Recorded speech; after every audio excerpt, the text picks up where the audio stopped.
I really believe that life doesn't happen to you, it happens for you. And if you look at it from the lens of like, how is this serving me? How is this here to serve me? How can I serve others? You'll find all of the answers. And so for me, the eternal optimist really resides in the power of questions and the ability to change perspective on negatives into positives. Ladies and gentlemen, welcome back to another episode of the Eternal Optimist podcast. I'm your host, Matt Drinkon, and we are here today with someone who actually needs no introduction, the world famous Matt King. And when I say world famous, I say that with a smile. Those that are in his orbit know him to be a superhuman. He's done some amazing things that I've heard about behind the scenes from people that I know. I've not even shared with Matt yet the things I've heard about him, but it's been an amazing journey just to get this interview scheduled, because this is, I think, the second or third time we tried to do it. So we got him here. Matt King is with us today. So Matt, I would love to just pause for a second and appreciate you. Thank you for taking the time with this, man. How are you today? Yeah, thank you for having me, and I'm honored to be here with you. I would say I'm far from world famous, but there's so many Matt Kings. You could just call us all world famous, and you'll pass for that. I love your message. I love what you're trying to do inside of the community, inside of the world, and I'm just honored to be here with you today. Yeah, thanks, Matt. Yeah, likewise. Let's kick off and give some context to our viewers, since there are some famous Matt Kings out there, you being one of them. Matt, can you give us a few bullet points on just your background, career, just a few things to set the context for us?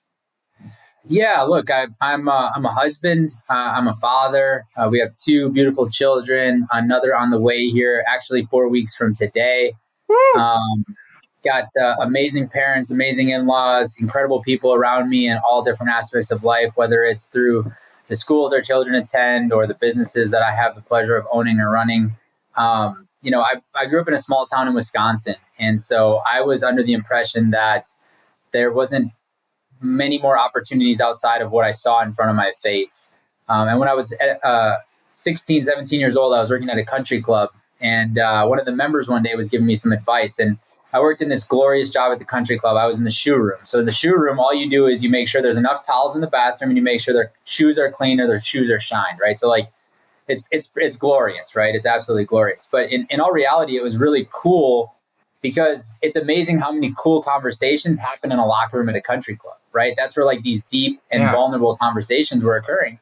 And so one day the guy gave me some advice and he said, "What do you want to do with your life?" I'm like, "I'm not sure, but I know I want to do a lot and whatever." And put his hand on the table. He's like, "Look, Matt, I'm going to tell you one thing. There's a million ways to make $1 million. And I was like, how cliche? What does that mean? And he was just this awesome, incredible, down-to-earth guy from Mequon, Wisconsin. Actually probably no taller than me, 5'6" white dude. And he said, "Believe it or not, I actually created a hair care product for the African-American community that was bought by Walmart, and I'll never work another day in my life." And so from that story, I recognized like he wasn't kidding. There are a million ways to make $1 million. Wow. What a surprising story to start today. There you go, man. The lessons we can learn right there. Oh. Yeah, it was cool. It was cool. It was magical. And so as I got that advice and that feedback, I sort of went on my own journey to figure out what life looks like, right? And for me, it didn't include college. I went to college for 2 years. I ended up dropping out, started my own business. And the interesting thing is there's a lot of stories that get put on us, right? And it's not intentional. It's not deliberate. It's not to try to like degrade us or hurt us, but it's reality, right? I put them on myself. My family puts them on me. My children put them on me. My dog puts them on me. Like you name it, right? We all have these stories given to us, and it's our choice, Matt, whether or not we want to accept them. And so the story that I was given when I dropped out of college was it was the wrong mistake. It was the wrong decision. It was a big mistake. What was I going to do?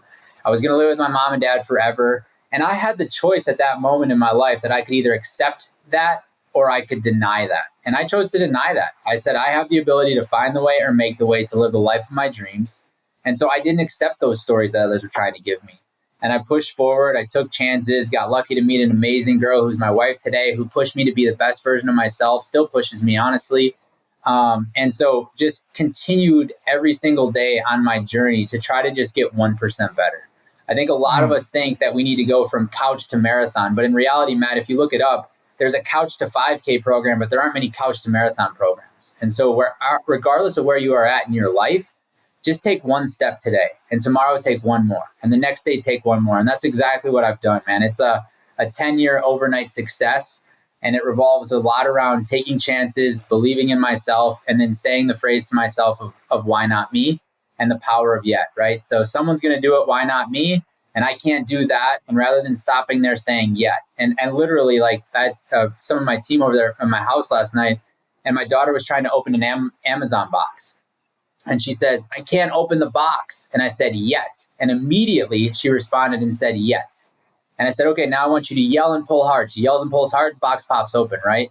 So just understanding that we all have those stories in our mind. We all have those limitations. And I got those when I dropped out of college, but I didn't choose to accept them. Instead, I choose to find a different way to blaze my own path. And I'm trying to do that still to this day. Whoa, man. Listeners, we just got a masterclass with one tiny thing. If you heard this, it was the word yet.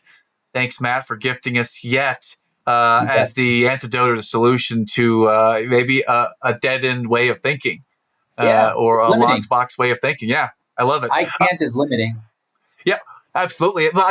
Really quick question here. In the middle of that, you shared you met the woman of your dreams who you would end up marrying. How did that happen? How did you meet this lucky woman who's your wife today?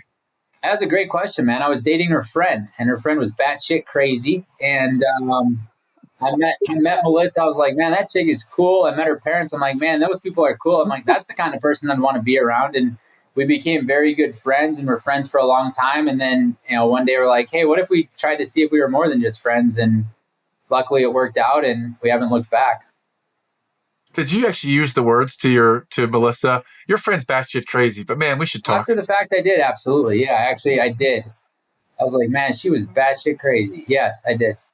Oh, awesome. I never thought I would get to use that in the podcast. Thank you for that. We're here for firsts today, man. We're here for firsts. Yes, we are. Well, let's break the mold then. Let's break the internet. A question I have for you. What's the hardest thing that you can share with us that you've had to endure and overcome that might just give us a path to see that, yeah, Matt had to deal with this and this is how he did it? What's that hard thing that comes to mind for you, Matt? Yeah, man. So it's such an interesting question, and it's deep, but it's almost limited from my perspective in its perspective of what's possible. And so when I think through what's the hardest thing I've had to go through, like lost one of my best friends when we were 23 years old, like that was hard, man. That sucked. But what's interesting is, and Steve Jobs says this in one of his commencement speeches, is we can never connect the dots looking forward. We can only connect the dots looking backwards. And so from my point of view, we go through hard things so we can arrive at what else is possible or what else could be true.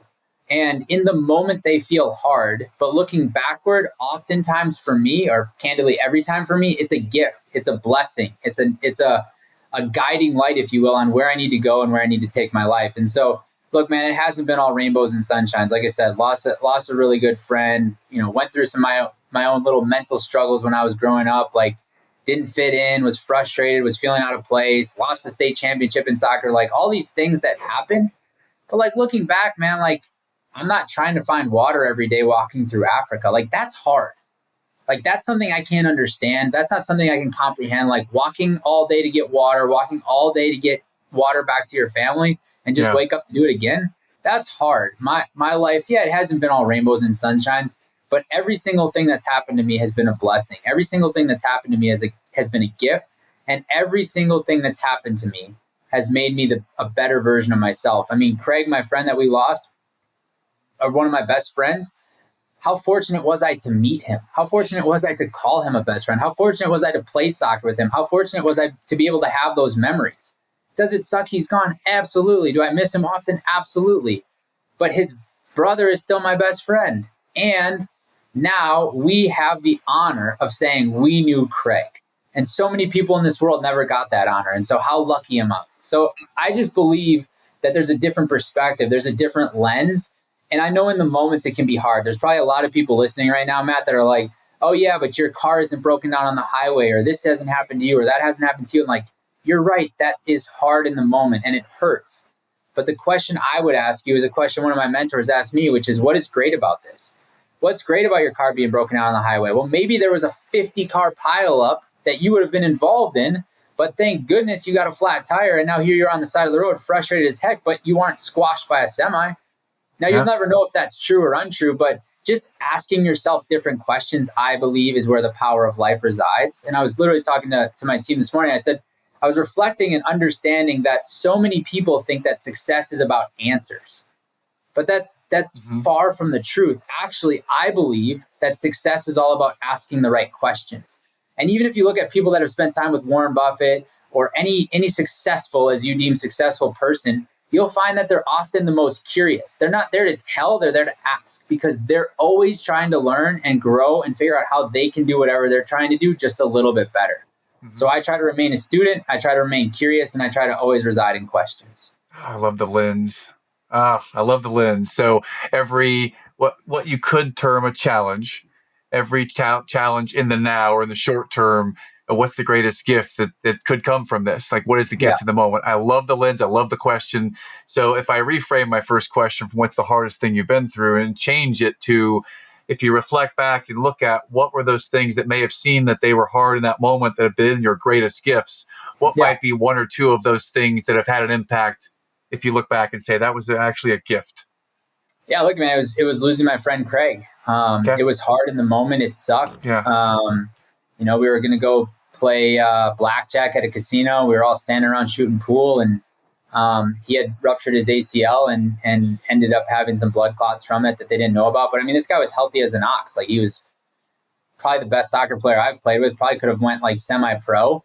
Ran like a sub 35-minute 5-mile, like just an incredible human being, right? And at that age, like not understanding like why people die, or like, the old saying of like, why do they take the good ones? And like being in that moment and just not understanding it, it sucked, man. It hurts. It still hurts. It still sucks. But what it showed me is that all of us will have our number called someday, and we don't know when that will be. And so I have now the power to choose whether or not I will be surrounded by the ghosts of regrets when I die, or whether I will not.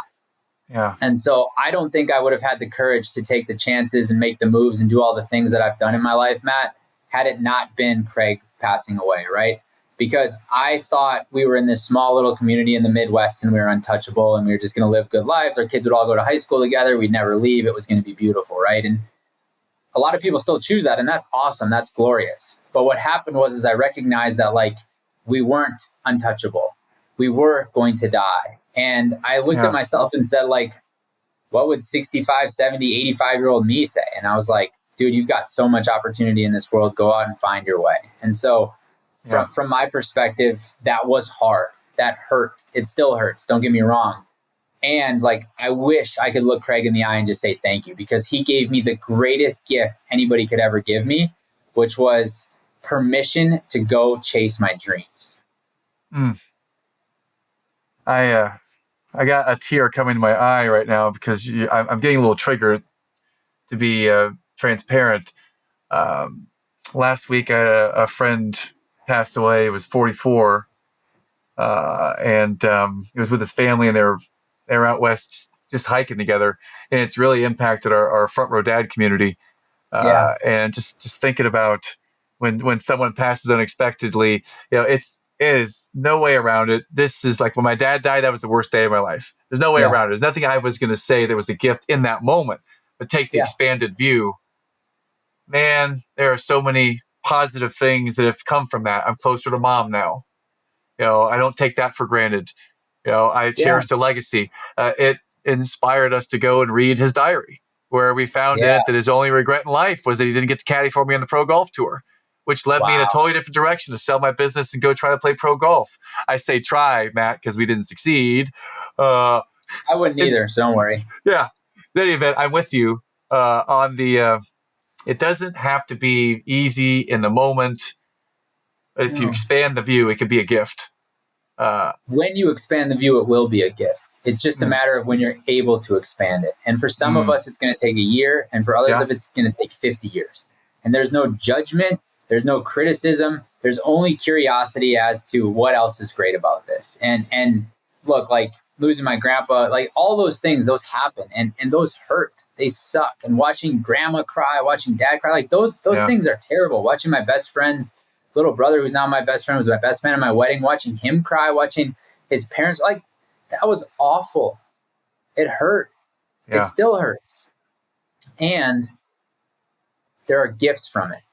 There are gifts from it. And every time I see his parents, I saw him literally 3 weeks ago. I was just like, man, I miss Craig, but I'm just living for him now. Like, I'm just living understanding that he gave me permission to go chase my dreams, because we're all going to die.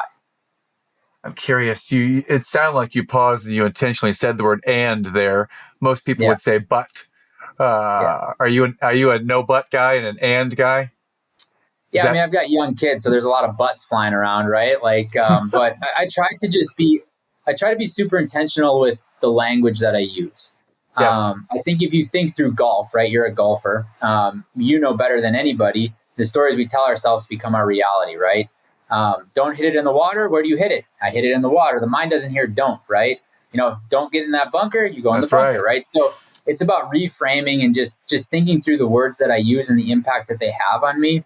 And for me, what's been really cool is reflecting on not only what those words do for me, but what they do for my children. So again, like I was saying, that story about the yet, right? Like that's a little training I'm giving to my daughter that hopefully she takes with her and gives to her kids someday. I didn't get that gift until later in life, and how grateful I am that I have it. And I'm not frustrated that I didn't, but now I have the power to choose to give that language gift to my daughter, right? And my son, for instance, he falls on his little dirt bike. He gets up and he says, darn it, every time, because that's something I say. But I don't say, oh, I can't do it. Oh, it's like I say, darn it, and keep going. And now he's doing that, right? So I try to be very intentional with my language, because I know it has an impact on me and the people I surround myself with. Absolutely. Is there a mantra or another little quip that you insert in there into family life with your children? Example, like every morning with my kids, I got one of these little cards, whatever it is. Today it says happy weekend, and some of them might be, small steps every day. But I write these little cards and I write them and sign them and give it to them when we have a little discussion every morning at the kitchen table for breakfast around them. I'm wondering if there's anything that the King household does to facilitate or promote that learning or attitude, anything like that for you? Any tips? Yeah, look, man, I wish I was as intentional as you. Those cards look really cool, and I'd love to learn more about it. For me, when I was creating my core values, most families I see have a tendency to create and then project, right? They create the core value, then they project it to their children. And so for us, my daughter was 3, maybe 4 when we came up with our core values. But I was laying in bed with her one night after reading, and I said, hey, Rylan, what do kings do? And she said, we're brave. I'm like, well, that's badass. Okay, cool.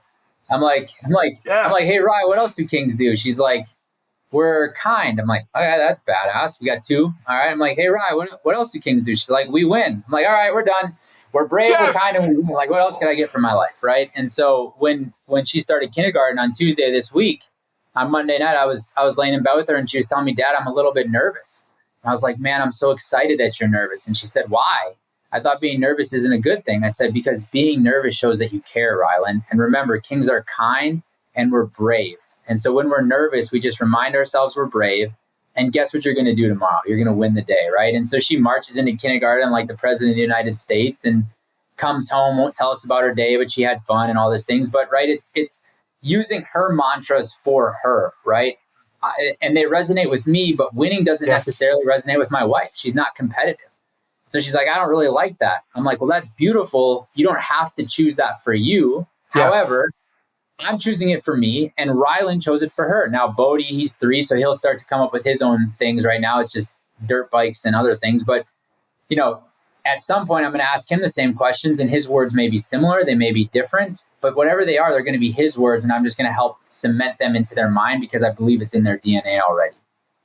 One thing that feels like the super bit of great wisdom is that you're asking her, like, go back to what you said earlier. You're asking questions. You didn't force and tell her this is the family mantra and you've got to do it this way. And you could have just said, we're brave, we're kind, and we win. Instead, you asked her and you gave her some stake in it. And now you're framing things through it. I love the way you did that. That's super cool. It's the same is true with employees if you have them. The same is true with spouses if you have them. When you dictate, you generally don't get results. When you ideate and come from a place of curiosity, I believe that the person will take more ownership and charge the mountain way faster and way harder than you ever thought possible. And so I try to lead with questions. And if I don't like the answer, I just follow up with questions. I'm like, wow, do you think that's all that's possible? What else could be true? Is that really how you feel? And if the answer is yes, yes, yes, and yes, I'm like, great, then that's what I'll accept, onward, right? But I believe, again, so many people believe success is in answers, and it's not. I really, truly believe and have lived every day for the last few years knowing that success lies in the ability to ask the right questions to the right people. Yes, sir. Well done. So we've established that you love to ask questions. You think they're a gateway to finding the gifts that are throughout our past. We can use those as gifts. We can use that to make progress. I'm curious, and you've mentioned passionate husband and father. Yeah. Can you talk about professionally for a minute and kind of go to what you do now and why that's important to you, Matt? Yeah. So look, I'm very fortunate is what I would say. I got lucky because it's a shorter way to tell the story, but I got very lucky. I got in touch with the right person when I was 23 years old. His name was Pat Hyben. I met him volunteering at a camp for children with incarcerated parents, and just was fascinated by the guy. And again, I could have sought answers, but instead I was looking for questions. So I just kept asking. I kept asking. And finally I learned he was an author. I went and read his book, reached out to him the next day. Like, hey, I read your book in a day. What would it take to have coffee with you? Again, another question, right? And so I met this guy, and he gave me an opportunity in his world. And that opportunity led to me volunteering at one of the first ever GoBundance events down in Orlando, Florida. There was about 13, 17 guys, something like that, in a house. And Pat told me, you're going to go volunteer at this thing called a mastermind group. You're going to work 18-hour days. You're going to sleep on an air mattress. He didn't tell me the air mattress would lose air, but it did. And he's like, you're just going to work. You're just going to serve. Okay. And candidly, Matt, I didn't even know what a mastermind was. So like there I am on my old like Motorola Razr, whatever phone I had at the time, looking up what is a mastermind. Like I didn't know. And at that meeting, I met this guy named David Osborne. And about 6 months later, I volunteered at another GoBundance event. And I saw David again, and just subconsciously, intuitively, like I saw a reflection of me in him, or a reflection of him in me, whichever way you want to look at it. And I remember, I'll never forget this. There was one day where his wife was flying into town. Robert Kiyosaki was our keynote speaker. David's plane was picking up Robert Kiyosaki with Tracy, his wife, on it, and then they were coming to Tahoe. And David asked me to go get his ski boots while he was eating breakfast. And again, being a servant-based leader, I was like, yeah, no problem. Absolutely. So I ran up to his room, got his ski boots, and his room was a disaster. Like typical man at a hotel by himself, like shoes here, towels there, bed on, like we've Guilty. all been there, right? We've all been there. And I came downstairs and I was like, dude, like this is a really weird question, I know, and I apologize, but like, do you care if I clean up your room before Tracy comes? Like, I'm not sure she would appreciate showing up to that tornado. He like looked at me, he's like, man, you're foolish. Like, you're not touching my underwear. And then he thought for a second, he's like, if you don't mind, like, sure. Yeah, if you don't mind. And so like, I really believe like that was like God, the universe, whatever you believe in, like putting our paths together as one. After that event, I got on the airplane and rewrote my 5-year vision. And I said, I live in Austin, Texas. I work for David Osborne. I had never visited Texas in my life.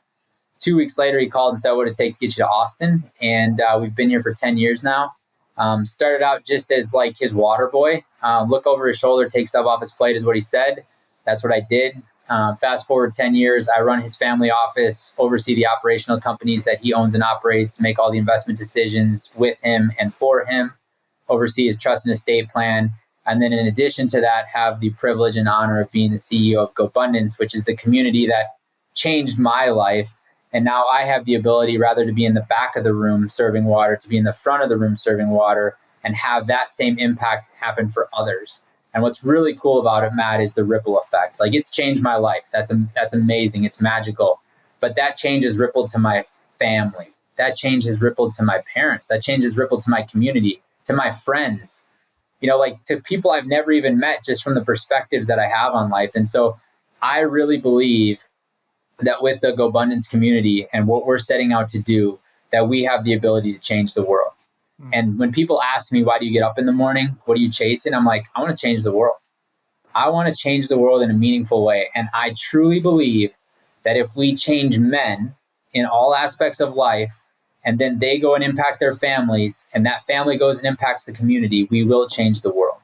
And so it's humbling, it's bold, maybe a bit delusional, but it gets me out of bed every day, causes me not to sleep many days, and I'm excited to continue to chase it. I love it. Thank you. And where did this begin? It began with asking questions, bold questions that others probably weren't asking, and awesome. It began there, absolutely, Matt. But the other place I'll tell you it began with service. Many people don't understand that service is the Trojan horse to knowledge. If you're looking to learn something, go serve a person. Earn the right to ask them a question. And then when you ask that question, you'll get far more than you ever thought possible. And actually, I would go one step further and say service is the Trojan horse to whatever you want in your life. Knowledge, a new car, whatever you could possibly think of. If you serve and you serve endlessly, you will arrive at the destination you desire. But you have to be willing to serve without judgment and criticism of why isn't it showing up yet. You have to understand that you have to be patient and continue to serve and trust that service will lead you to where you want to go. Well, we could drop the mic at this moment because there are so many great nuggets you've shared with us so far, Matt. This has been really, really insightful. And just we thank you and honor you for showing up today. Yeah, how might we find out more about you, social media or websites or anything that we can follow and learn from you? Yeah, look, man, again, I've been honored to have this conversation. I'm grateful to know you. If people want to follow along on this journey, my Instagram handle is mattking.atx. We're working really hard to continue to put out newsletters. You can find me at themattking.com, which is a little ego and arrogant sounding, but it's not intentional. It's just there's, like you said, a lot of Matt Kings in the world. And then the last place would be check out GoBundance. It's a community for high-minded, hard-charging, successful businessmen, entrepreneurs, and people that just want to change the world and change their lives. And if it's something that sounds like it would resonate with you, go to GoBundance.com and check it out. Thank you. Thank you. Matt, you made it to the lightning round. And before we wrap up, I've got 3 last questions for you. One, between 1 and 3 books that have had an impact on you that you'd recommend, what say you? As a Man Thinketh. And then the second one I believe is the one that's like literally changed my life, is called Ego is the Enemy by Ryan Holiday. Yes, sir. I mean, there's so many others, right? Like I could go on and on and on, but you said 1 to 3 and I'll just choose those 2. Yeah, I mean, ego is the enemy. I just think about my own, I'm 47 now. I think about the journey with ego over time and how these moments that were hard in the moment expand the view, been great gifts. I imagine how my ego has shifted over time since the death of my father at 28 and, the crash and burn of one of my businesses and then, massive success. So, all of that. So I super appreciate the books you shared. Thank you. Let's go music. If you're a musical man, then is there an artist or a song or a genre that really lights you up, Matt? Yeah. So there's, let me just tell you the one song. So there's this song called The Cape by Guy Clark. And every time before I speak, I listen to it. When I feel like I'm in a rut, I listen to it. And it talks about this boy with a flower sack cape tied around his neck, standing on top of the garage, thinking he could fly, and finding the courage to just jump and seeing if he could do it. And it just reminds me that, like in life, we're oftentimes feeling like that timid little child. But if we can find the courage to put the flower sack cape around our neck and just jump, beautiful things can happen. So like it's probably like a song nobody's heard of. It's probably a song you're gonna listen to and be like, dude, this was probably written in like 1965. But if you listen to the words and the meaning behind the words, I believe it will resonate with a lot of people. Going to Spotify right after this. The Cape by Guy Clark. Thank you. Clark. Okay, last question, and then that's a wrap. You're on the Eternal Optimist podcast. What might Eternal Optimist mean to you, Matt? I mean, look, when I was it's funny, when we were logging in, I told my team, I'm like, I got no business being on this because I'm a pretty pessimistic human when it comes to like business and like judgments of like, how am I going to get taken advantage of? I'm paranoid, right? Like I'm working through those things. I'm trying to change those things. I'm trying to improve on them and grow on them, but it's just how I've been built. And, for me, eternal optimism really is that perspective of what's great about this and how is this a gift and how is this here to serve me? Like, I really believe that life doesn't happen to you, it happens for you. And if you look at it from the lens of like, how is this serving me? How is this here to serve me? How can I serve others? You'll find all of the answers. And so for me, the eternal optimist really resides in the power of questions and the ability to change perspective on negatives into positives.